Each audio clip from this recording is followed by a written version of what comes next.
You guys failed the test, by the way. Completely disregarded the rules. Alright, so, how you guys doing? So good. Very nice, very nice. It's nice to be in a theater. Indeed. I want to make everyone here aware, this should be obvious, but you are obviously entering a spoiler zone for all of season 1, just so you know. So if you haven't watched the show for some weird reason, and you don't want it spoiled, you're in the wrong place.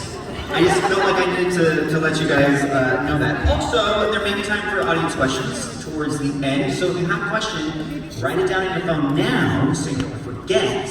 So when that time comes, you got it. I want to start off with a question for everyone. We can start with Blake, and we'll go down the line here. Yes. Where were you, and what did you think about... Let me rephrase my question. Where were you when you heard about booking at Hazbin Hotel? Sorry, you're good at too much coffee. Where were you when you heard about Hazbin Hotel and you got the script, and what were your initial thoughts? I mean, I auditioned for it. The first time I heard about it was when I auditioned for it. Okay. And so they sent out a breakdown of, a bunch of, to me, I got the male and non-binary characters. And it was Lucifer, and it was Angel, and it was, Serpentius, and, a bunch of others. And I got to pick, like, okay, which ones do I want to submit for? And so Angel and Serpentius, were the most interesting to me, and then I felt like, okay, let me do those. And reading the script for it was just fucking hilarious. Especially Angel, I remember, one of the first lines is all right, listen up, you flat-chested hoe. If you're going to stay in your hotel, I will need at least 2 bidets. What the hell is this? So my initial reaction was just like, oh my god, this is funny. And this also, there was a lot in the script that just said to me, it had a lot of heart to it. So I was excited to submit for it. I love it. Amir, how about you? I got an email that said audition for this role. It's like Bert Healy, and I was like, oh, I played Bert Healy, and then I did, and I had no sense of what the show was. Didn't care. I was like, all right, it's a thing. I don't know what this is. I just do it, and then if I get it, then I'll care. Right. What a healthy mentality to have. I love that. I mean, you kind of have to, otherwise you go insane, right? Yeah. Exactly. Right. Yeah. Face a lot of rejection. Yeah, we auditioned for a lot of stuff. I do remember with this one when I read it, similar to the Blake's, and I was like, what is this? And also, I remember clocking being like, I do hope I book that, whatever it is, after I auditioned for it. Because again, we're auditioning for so much animation, week to week. And so you see something, you audition, you send it off, you don't think about it again. But this one I remember being like, I hope I get that, which is pretty cool that I got it. I actually stumbled upon the pilot of Hazbin Hotel in 2020.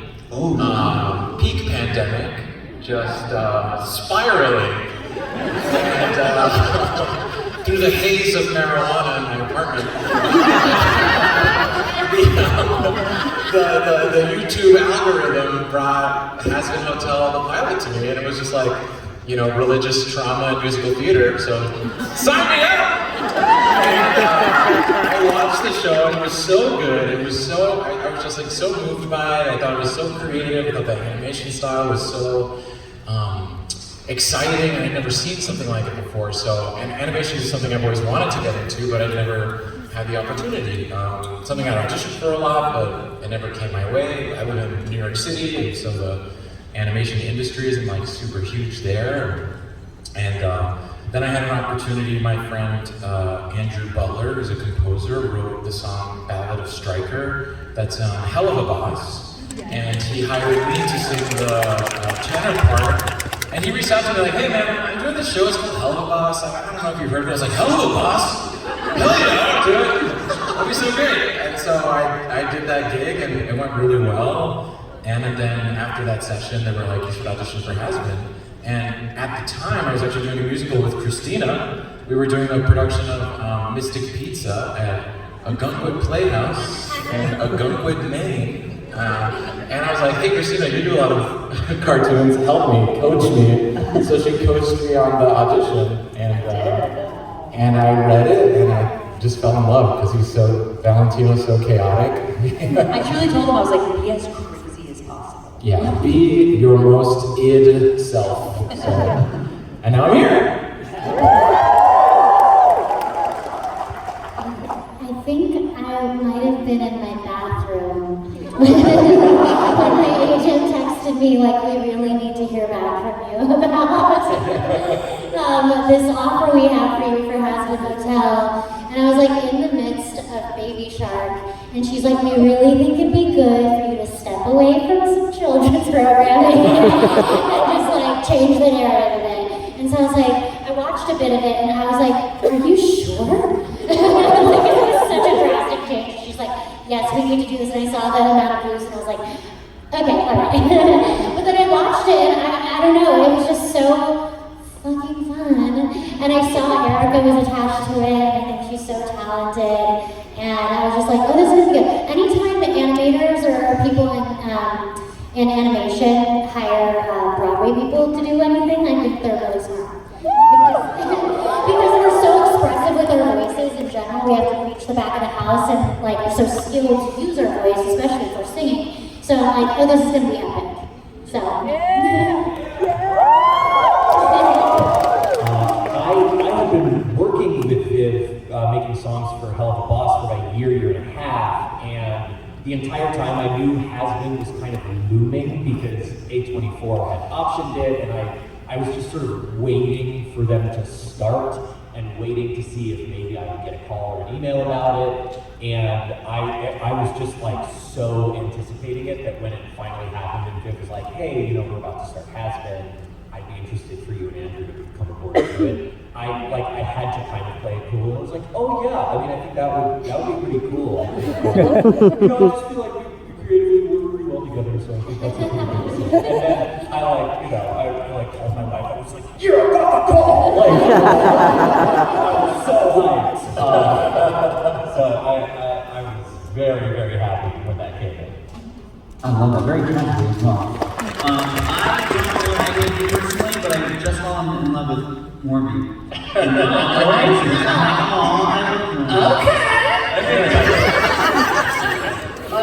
Amir, this question is selfishly for you, because Alistair is one of my favorite characters in the show. So, at the end of season 1, he's still shrouded in a bit of mystery, without spoiling anything. Hold on, let me watch the way I phrase this. How much more do you know about Alistair's background than we do, or are you kept in the dark throughout the process? So I was led into some of his backstory during season 1.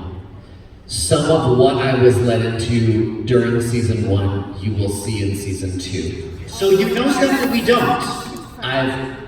I've also been let in on stuff about him that you won't see in season 2. So you know a lot that we don't know.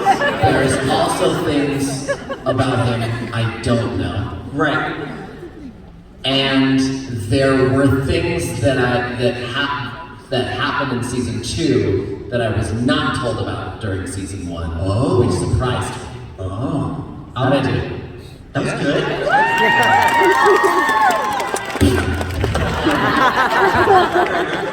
Whether or not I hand you a $50 bill later on and ask you a few more questions is beside me. Sam, Sam, I have two mini questions for you, and then more of a meaty question, if you will. I think one of my first mini questions is, you've written so many of the songs for Hazbin Hotel, if not all of them, correct? I've co-written every song for Hazbin Hotel. Oh, no. I know stuff is about to come up, and I am sorry. Okay, second question. What was the first song you wrote in the series, and what was the last song?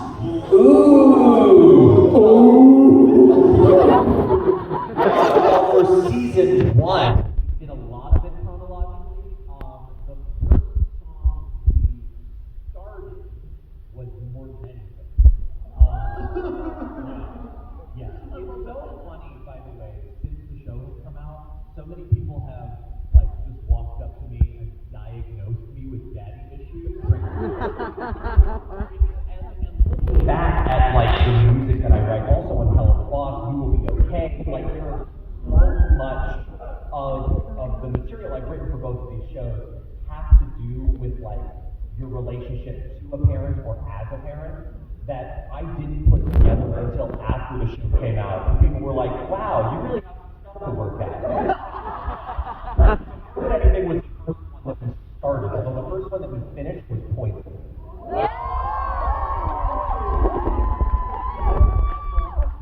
Was the finale song because it had to have so many different pieces of different characters, like musical identities, and we really needed to get to know everyone.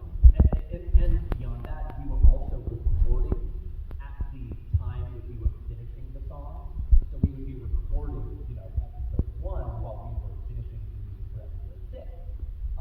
So while we were doing it that way, we knew that we had the opportunity to like finish the new song chronologically. So we got to stage the finale towards the end.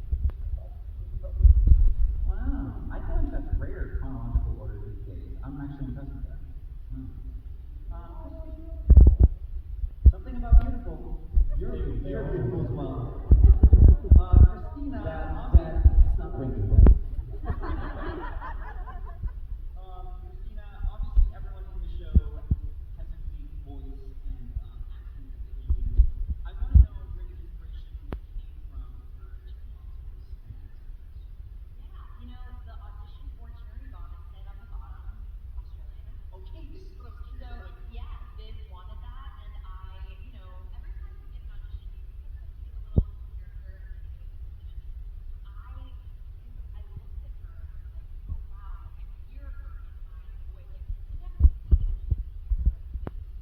And I actually find it You just go with your impulse, and then I like doing an Australian accent. Me and Joelle spent many years as friends. Just like that's the accent we fuck around with each other. I'm not actually Puerto Rican. I'm actually Australian. Just saying I'm Latino. me and Joelle fuck around with that a lot, so it was like to my bones a little bit. I don't know, and I saw her as just like this fucked up crazy girl, and I had not seen the pilot, and I purposely didn't go and watch it. Because I was like, I don't want to get someone else's idea of an amazing character who is somebody. I want to put my own spin on it without being like, you know what I mean? That's how I approached her. And I also auditioned at that time for Nixie and Maggie, and my Nixie audition, I went back to listen to it was so bad. It was so bad. I missed the mark fully. I will never show it to you. I'll look here and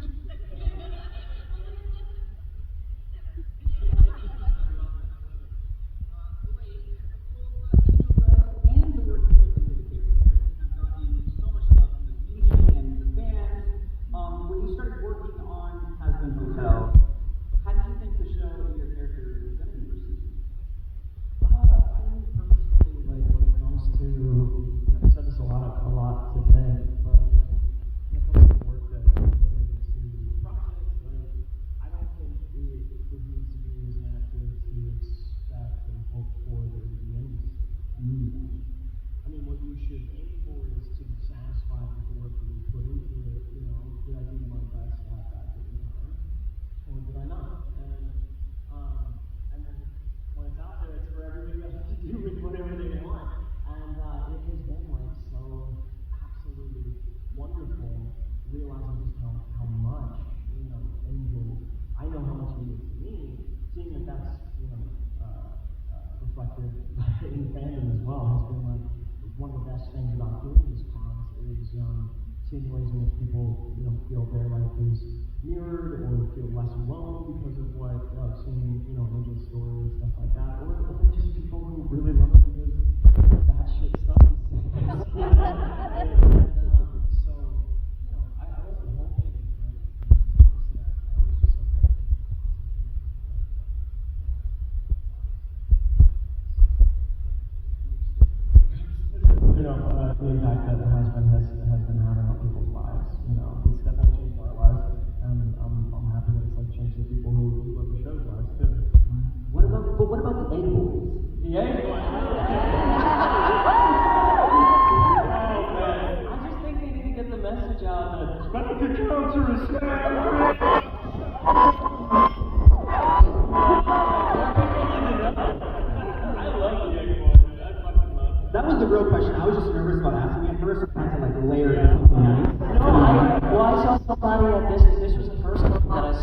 he dressed up in like a full ass like. No, he was fucking great. I don't know if anybody watches Over the Garden Wall, but you know that episode. The episode where the one girl's like, I'm an egg, and the other girl's like, we all know. Like, she looks like her. I was like, damn, you really went out. Like, you went all out. You are an egg. Like, I love it. Joe, I'm bringing on to you. I have two questions for you. In the Hazbin Hotel universe, there's definitely, I would say, more than one villain type of character, and I feel like I could classify Valentino as potentially one of them. No offense to you. Sure. A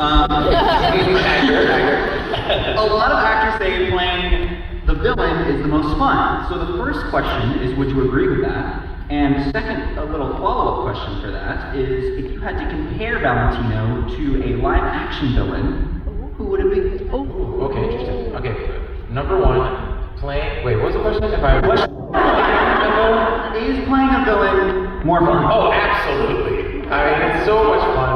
He's so, or rather, like, when I auditioned for the show, all I got was the very first scene that you meet Valentino, and he's just sort of like tearing up his apartment because Angel Dust moved out. He's just very like petulant and a baby and really funny. It's like all these great one-liners. I was like, great, this is such a fun, sassy, silly boy that I get to play.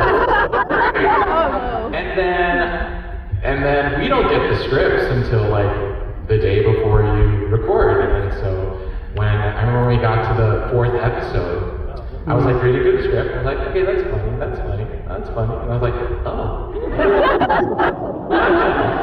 Okay, and then it's like, oh, it goes into the dressing room now. Oh, wow. This is really, okay, we're going there.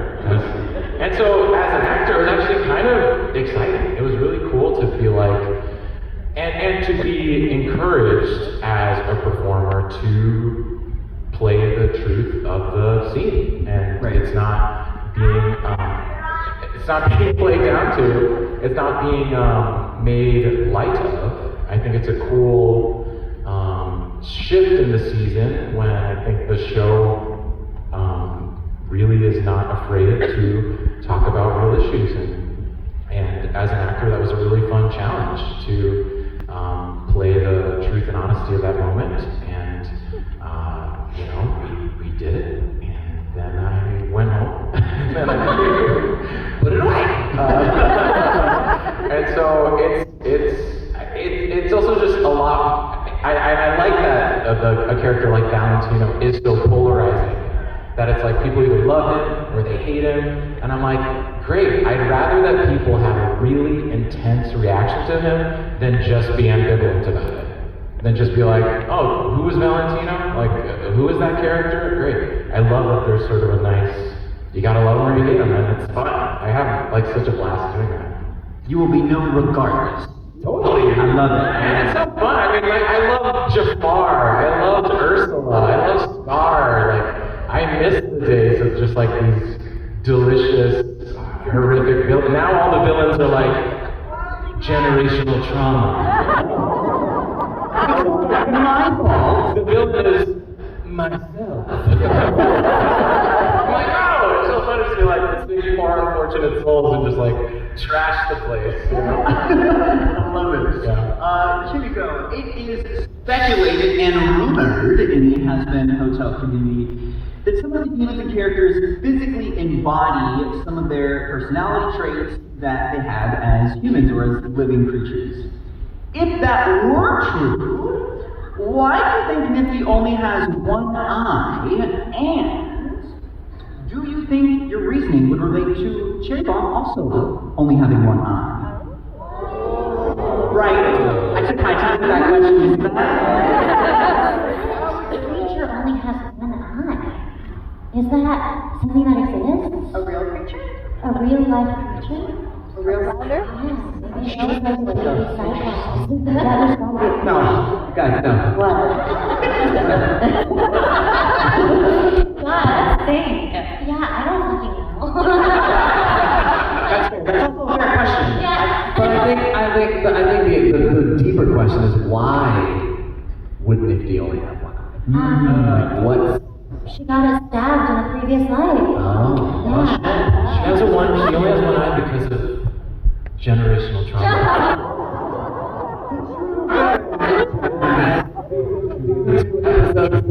Of Nifty's generational trauma. Cockroaches in here? There's a genus of animal called the copepods that are a tiny water-dwelling animal that has one eye. There's also a possum called Basil at the Virginia National.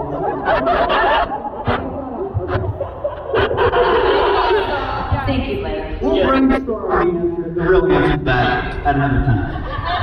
Sam, I want to pop back to you for a second. For the music of Hazbin Hotel, is there a timeline, like first song, or was there like a grand timeline of like all the songs have to be done by this date? How does that work? So for season 1, I think we didn't like. I think when we were doing season 1, we didn't realize when we started like what the timeline was. We were like, oh, cool. Like Andrew and I, who were mainly collaborating over Zoom for much of season 1, because Andrew's in New York, and we were like, oh yeah, cool. Here's a fun idea. Oh, you want to get back together next week? And then I remember us getting an email and being like, oh, we should get all of these done in the next like 10 weeks. And that was really what it was. It was around 10 weeks for all 16 songs. It was very intense, and I really do credit that with like honing our abilities as songwriters too. Because something that I've talked a lot to people who stop by the table is the idea of inspiration has like completely gone out the window for me. There's no longer any idea of like, let me take a walk around the neighborhood and see an inspiration strikes. There's none of that. It's really just Andrew and I like aggressively improvising at each other until one of us has an idea where we're like, we're like, oh yeah, I think Alice would sing that way. And so much of it just became play-based improv that we were like committed to immediately and not trying to edit ourselves while we were writing. We would try to like write as much of a song as we could before we even second guessed a word in that song, because we were like, if we put on the editing cap, we're never going to get this song done, and we have a timeline. And it really honed our abilities to get songs done fast and to not have to wait for like, I wonder when life is going to just hand me an idea. There was just none of that. Follow-up question, when do you sleep? When do I sleep? Oh my god. Not enough. Right. Also, I've got a 5-year-old too who wakes me up first thing in the morning and is like, Dad, I want chocolate milk. So I love it. So we've gotten to my favorite part of this panel, where I get to stroke everyone's ego, to put on our panelists' resumes so that they don't have to. This will pertain to the next question. I just want to give everybody some context of these amazing people. Blake, a few years ago, you made your Broadway debut in the show Harmony. Is that correct? Amir, while not having any Broadway credits that I know of, I don't think, your IMDb page is insane. Amir is the hardest working man in Hollywood. It's wild. I have The Circle, The Con, Legally Blonde 2, What You Expect From You're Expecting, and Endless Lovers. LA Vegas. What's easy? It's easy though. How I Met Your Mother. Just, it's endless, so go look it up. Krystina, your Broadway credits include American Idiot, Bandit in American Psycho, Gretchen Wieners and Me. Very cool. Joelle, you played like 5 roles in the fun Hum on Broadway, did you not? I did fun. Right. And also, Kimiko, Dawn Pickett and the Waitress on Broadway. And of course, Orange is the New Black. Sam, you also write music for Hum the Boss and also do a lot of voice acting. You moonlight is this, right? I have done some voice acting. Right, in franchises like Pokemon, also Trolls. So for our last question before we get to our Q&A over here, I want to go down the line and we'll start with Blake again. What is the main difference between performing on, let's say, a Broadway stage or on screen, as opposed to the work you've done in Hazbin Hotel? Are there differences, and what are the main differences? And then I guess for Sam, what are the differences in the music that you've written specifically for Hazbin Hotel as opposed to other franchises and whatnot? Yeah. Starting right off the bat, you know, let's say here's animation, here's, you know, like TV and film, like on camera stuff, right? Like that's all in one kind of territory, and that's all art, media that is intrinsically like made in post, in the editing. And so how you act for the edit is different for how you act for the stage. On the stage, you're rehearsing for a long period of time to perfect a performance, to be, you know, distill it down to the essence of the character that you want to do day in and day out, 8 shows a week. In TV and film and animation, you're trying to give the director as much varied takes as possible, so that when it comes to editing, depending upon the other takes that they have and how they've edited the scene up until the point, up until that point, they're like, cool, let's take a B take because I think that will flow better in the you know, line of the scene. So that's the biggest consideration, you know, in terms of like variance from form, different forms. So for me, I mean, it was a learning experience, you know, because I've only done theater. And it's really fun because I'm like, I get to be there and say like, oh, okay, I'm gonna do my A take like one way, and then B take, I'm gonna just like fucking wing it, you know, like let me just see what comes to my mind.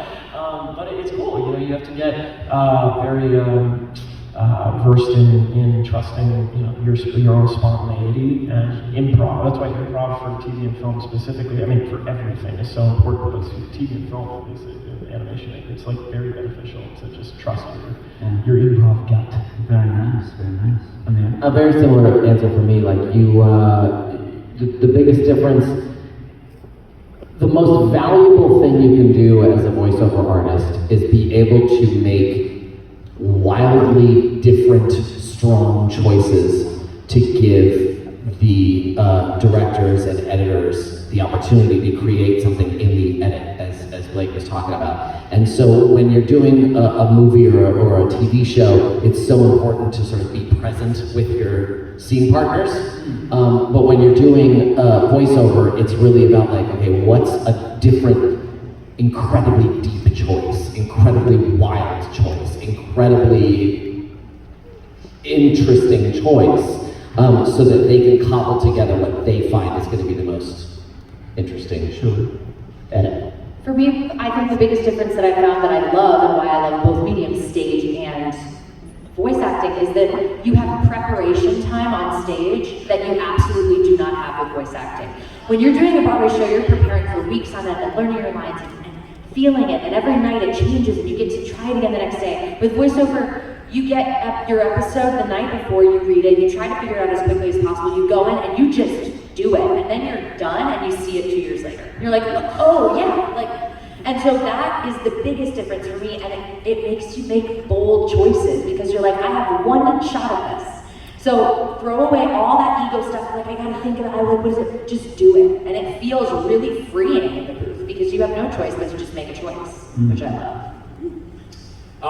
For me, the biggest difference is like the, because Broadway is one version of performing on stage, yet as a working actor, it's very few and far between that you actually perform in a Broadway show. So you spend your time doing off-Broadway, regional theater, kind of doing a bunch of different, I've done a ton of different shows. And what's wild is like even the amount of audience that's currently right here in this theater is probably the amount of audience that would be during the entire run of an off-Broadway show that I do, and I'd be like, that was the best performance of my life, and only like 300 people saw it. And so what's wild is like when you do a show like Hazbin that has this like global reach, it's like, I've never been a part of something that so many people care about, that has such a wide reach, that is also so much more accessible than doing theater, where it's about location, who can afford to make a trip to New York City to come see this play. So even the fact that I've had like family members that have seen Hazbin Hotel who've never seen me in a play because they live in Puerto Rico, or they live in Florida, or like they can't afford a trip to go to my house. So the fact that like you're able to share your work with such a wide audience, for me that's the thing that's just been like blowing my mind, because that's all you, I mean, as an artist, that's all you want is to make stuff that people respond to and that people care about. And for more people to have such a wide reach is wild. I think with animation especially, it feels like a true collaboration when you're creating a character, because you're only giving life to a voice, you know? You're giving away so much of the creative process to like create a three-dimensional character to the creators. Like especially in terms of Nifty, like so much of Nifty was post, you know, post like creativeness and inspiration, because like she says not a lot, you know, and she exists always, you know, and so much of that was not me, and it was just such an incredible surprise to watch her come to life in that way, and it wasn't me, you know, and it's like so much of her brilliance I have to attribute to like the creators. They did such an amazing job. But yeah, I mean, you like you said, you can just sort of like do as much as possible to create this like big crazy character. They'll edit it down to be as grounded as it needs to be, or you know, they can figure out like, you know, you go back for ADR, go back for pickups or whatever to fill it in. But it's just a totally different experience in theater, because you literally just like poof, let it go, and then it's gone, and then you don't see it for 2 years. So it's a very different experience, but you use your theatrical training and your chops to like to give it life in that big bold way. From the perspective of songwriting, to compare the two, I mean, when I'm not songwriting for the Helliverse, the other songwriting I do is I co-write songs for a band called The Living Tombstone. And there's obviously the difference in inspiration, as I mentioned earlier, about like just being able to kind of wait and take your time and wait until something strikes you when it comes to writing for The Living Tombstone. But a big part of it is also audience, in that for The Living Tombstone, we're very conscious that like it is going out to the audience, like how do we want people to feel, how would we like people to relate to us, and what do we want them to glean from a song. Whereas Andrew and I never think about the audience for Hazbin Hotel, because there is an audience of one, and that is Vivienne. And because this is so creator driven, and we really see our jobs as like doing the best possible job in service to her auteur vision, it is always about like, what is this gonna make Vivienne think? What is this gonna make her feel? How is this going to reflect her ideas for who Valentino is? Like that kind of thing is always at the forefront, is the fact that this is such a creator-driven property. I love that. So we're gonna move on to Sorry, I'm as short as Nifty. My name's Marissa. I met a few of you already. Hi. I was gonna ask, can each of you do an impression of your favorite character from the show, or even from Hello the Boss? Yeah, a different character, like your favorite one. You were doing Angel.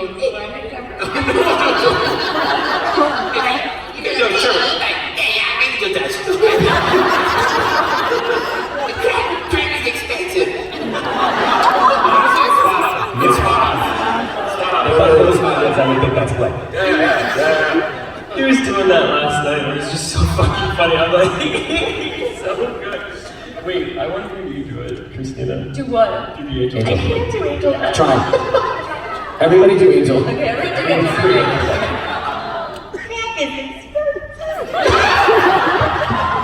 A+, no notes. We love it. I'm Angel Dust and I do porn.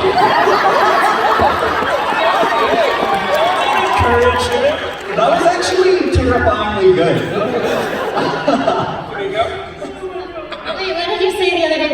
What up, nerd? Oh, what up, Ned? Yeah. What up, nerd? What up, nerd? Yeah. That was terrible. I love it. Oh God. Sam does great impressions of all of us. Yeah. And I just say, Do like a vox. when we get demos, No. he's doing all of our voices and it's amazing. That is actually one of my favorite parts of the job, is I get to impersonate all these people when I do the demos. You know what? No, fuck this. You're doing all 5 of them.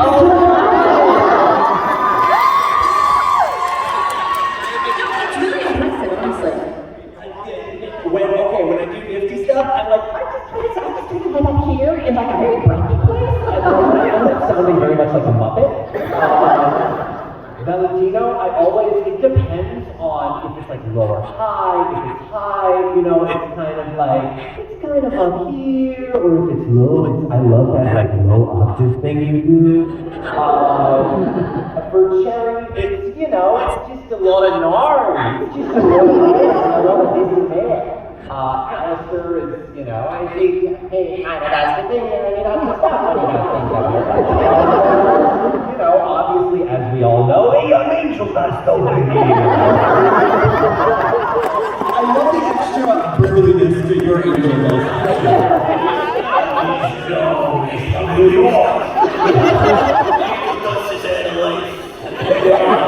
Wow, that was everything I needed. I was so excited. Thank you for your question. The next question, please. Hi there. My name is Faith. I met you guys with my mom while she was showing you her car. Sweet car. Yeah, that's a good one. My main question is for Joel, Kimiko, and Blake. For Valentino, how terrified was he of Nifty? And would Angel Dust use Nifty as bait to get Valentino away from him? I think Val was very afraid of Nifty. Because Val is large, Val's tall, Nifty's tiny.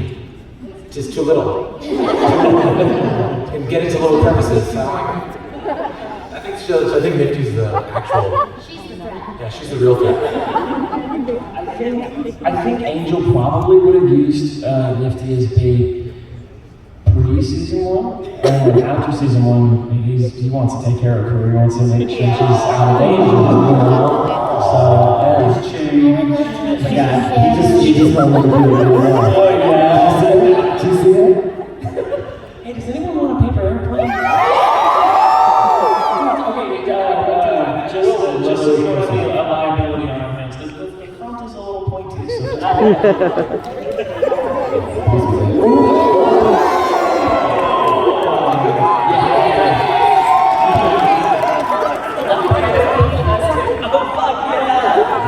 Good job, Toots. That's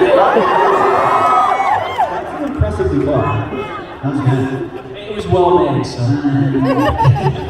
Next question. Hi there. I'm so nervous. My name is Princess. I did meet you, Alistair. And my question is, has there been any lines that you improvised that stayed in the show, or do you mostly just stick to the script? All of these people improv so much. I have a lot of improv. That's what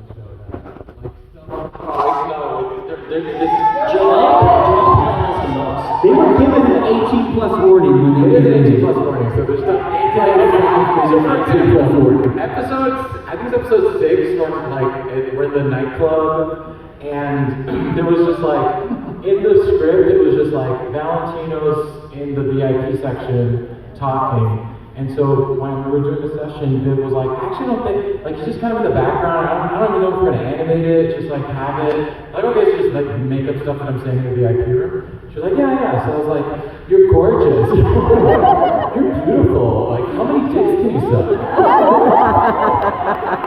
was like, I'm not going to use this. It's just while in the background, and then it was very prominently animated and featured. And I was like, oh my god. What's crazy? When I was doing research for this film, stockpiling you guys, I was looking up YouTube clips, and literally that exact clip came up, and I was like, there's no way that was in the script. That was 100% improv. No way. You're so gorgeous.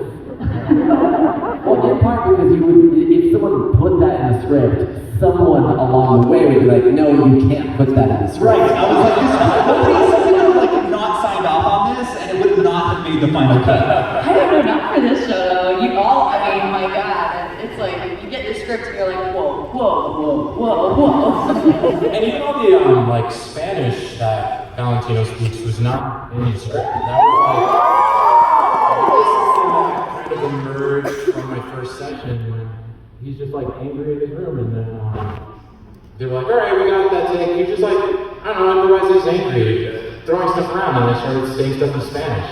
Because when I get mad, I say shit in Spanish. And then it was like, wait, that's cool. Like, actually, can you do more of that? Like, okay. So I put a little accent and started doing more Spanish, and then, so that very first day of recording for Valentino, there's like a pass of everything without an accent, and then a pass of everything with an accent. Because I think it was just like, they weren't really sure what was sick, what wouldn't, and then later on, as we continued to record the season, they're like, cool, we're gonna stick with that direction. Let's make him expressly bilingual and pepper in some Spanish in there. And that's what made it a strong choice. Yeah, just made a choice, and now we're like, cool, we like it, let's keep going.